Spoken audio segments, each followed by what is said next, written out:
আয়ুষের বাবাকে নিয়ে সবাই খুব চিন্তিত হয়ে পড়েছে। আয়ুষের মা কিছুতেই বুঝতে পারছে না হঠাৎ করে কি এমন হয়ে গেল। এরপরে ডাক্তার এসে জানায় যে আয়ুষের বাবার একটা ম্যাসিভ হার্ট অ্যাটাক হয়েছে।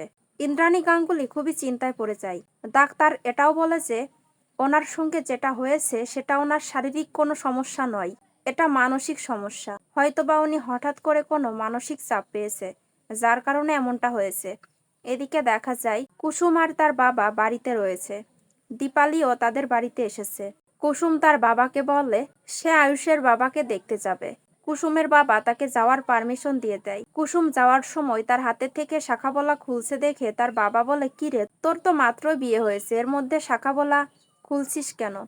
কুসুম বলে, আমার তো এগুলো পরে কাজ করার অভ্যাস নেই, এখন কাজ করতে গিয়ে যদি বেড়ে যায় তাহলে তো সমস্যা। কুসুমের বাবা বলে, হ্যাঁ এটাই তো, আমি তো ভেবে দেখিনি। এরপরে কুসুম আয়ুষের বাবাকে দেখার জন্য বের হয়ে যায়। এদিকে আয়ুষ মনে মনে বলছে, আমার আর কুসুমের কারণে যদি বাবার এই দশা হয় তাহলে তো আমি নিজেকে কখনোই ক্ষমা করতে পারবো না।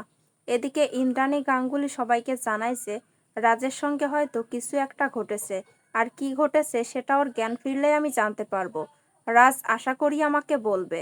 এরপরে কুসুম হাসপাতালে আসে। ইন্দ্রাণী গাঙ্গুলির পায়ে পড়ে কান্না করতে থাকে কুসুম। ইন্দ্রাণী গাঙ্গুলিকে বলে, আমি কি বড় সাহেবকে দেখতে পারবো? ইন্দ্রাণী গাঙ্গুলি আয়ুষকে বলে, তুই যা, কুসুমকে নিয়ে যা, তোর বাবার সঙ্গে দেখা করিয়ে নিয়ে আয়। এরপরে আয়ুষ আর কুসুম দরজার বাইরে দাঁড়িয়ে রাজকে দেখছে। এরপরে কাকিমণি বাড়ি চলে যায়। কুসুমও বাড়িতে ফিরে আসে। দিন গড়িয়ে রাত হয়ে গেছে। কাকিমণি কুসুমদের বাড়িতে এসেছে। কুসুমের বাবা কাকিমণিকে কিছু না বলে দেয়, এই ভয় পাচ্ছে কুসুম। মনে মনে বলতে থাকে, কাকিমণি আমাদের পিছু নিয়েছিল ঠিকই, কিন্তু আমাদের বিয়ের ব্যাপারটা এখনো জানতে পারিনি। বাবা যদি বেফাস কিছু বলে দেয় তাহলে তো বিপদ হয়ে যাবে।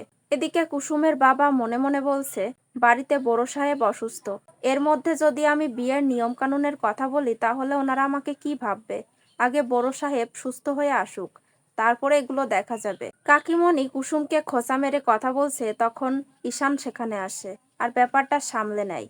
আগামী পর্বে দেখা যায় আয়ুষ তার বাবাকে জানিয়ে দেয় যে সে কুসুমকে ভালোবাসে আর সে কুসুমকে বিয়ে করেছে।